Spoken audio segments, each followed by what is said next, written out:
बिस्मिल्लाहिर्रहमानिर्रहीम। हमारा अगला टॉपिक है एंटेरिक फ़ीवर। ठीक है, तो सबसे पहला क्वेश्चन क्या है?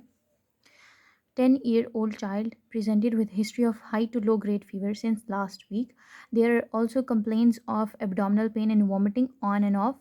Father told that they had taken medicines from local doctor with no improvement. On examination, temperature is 101 degree Fahrenheit. Liver and spleen are palpable. What is the most likely diagnosis?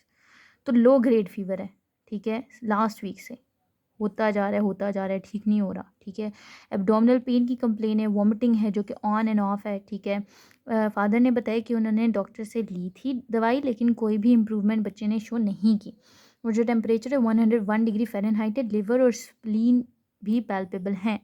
तो सबसे likely diagnosis क्या बनती है? Typhoid fever. Typhoid fever ही होता है जो कि low grade होता है और कॉन्टिन्यूस होता है, ठीक है, और चलता जाता है। उसमें वॉमिटिंग भी होती है, एब्डोमिनल डिस्टेंशन भी होती है और लिवर स्प्लीन भी पैल्पेबल होते हैं। कभी कभी जॉन्डिस भी अपीयर हो जाता है, ठीक है। तो what is the most likely diagnosis? Typhoid fever, enteric fever. How will you investigate this case? कैसे इन्वेस्टिगेट करेंगे? हम कल्चर कराएंगे, ठीक है। ब्लड कल्चर कराएंगे, बोन मैरो कल्चर कराएंगे, यूरिन एंड स्टूल कल्चर कराएंगे। जो बोन मैरो कल्चर है वो सबसे ज़्यादा सेंसिटिव होता है, ठीक है। क्योंकि जो बैक्टीरिया होता है ये सल्मोनेला टाइफी कराता है, ठीक है, और सल्मोनेला पैराटाइफाइड कराता है, ठीक। तो जो बैक्टीरिया होता है वो सबसे पहले जो है ना बोन मैरो में जाता है, ठीक है, और वहाँ पे डिस्ट्रप्शन स्टार्ट कर देता है। सीरोलॉजिकल टेस्ट क्या क्या कराएंगे? विडाल टेस्ट, ओ एंटीबॉडी टाइटर, एच एंटीबॉडी टाइटर। जो इसमें से स्पेसिफिक है वो ओ एंटीबॉडी टाइटर है। फिर पीसीआर कराते हैं और सपोर्टिव टेस्ट में सीबीसी कराते हैं, जिसमें हमें ल्यूकोपीनिया, ल्यूकोसाइटोसिस नज़र आता है। यंगर चिल्ड्रन में थ्रोम्बोसाइटोपिनिया नज़र आता है और नॉर्मोसिटिक नॉर्मोक्रोमिक एनीमिया मिलता है। और लिवर फंक्शन टेस्ट भी कराते होते हैं, ठीक है। कभी कभी ये भी डी रेंज आते हैं क्योंकि वो लिवर को भी अफेक्ट कर रहा है। How will you manage this child? Manage कैसे करेंगे इस चाइल्ड को? टोटल जो ड्यूरेशन होती है थेरेपी की वो 10 to 14 डेज़ होती है, ठीक है। जो अगर अनकॉम्प्लिकेटेड टाइफाइड फीवर है तो फर्स्ट लाइन ड्रग्स क्या होती है? फुली सेंसिटिव में जो कि रिस्पॉन्ड कर रही हैं ड्रग से, क्लोरामफेनिकोल और एमोक्सिसिलिन। और सेकेंड लाइन फ्लोरोक्विनोलोन।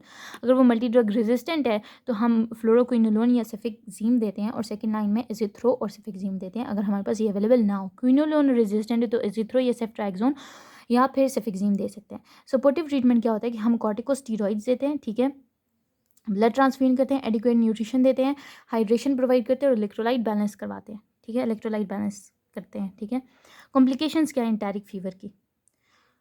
तो इंटेस्टाइनल परफोरेशन ये सबसे ज़्यादा होती है और इंटेस्टाइनल हेमरेज ये दोनों सबसे ज़्यादा होते हैं, ठीक है। Pyelonephritis, sepsis, pneumonia, osteomyelitis, toxic encephalopathy, acute cholecystitis और हेपेटाइटिस, मेनिंजाइटिस होता है, सेप्टिक आर्थराइटिस, टॉक्सिक मायोकार्डाइटिस और फेटल बोन मैरो स्प्रेशन मिलती है। ठीक हो गया? Thank you so much. Please like, subscribe and share. Allah Hafiz.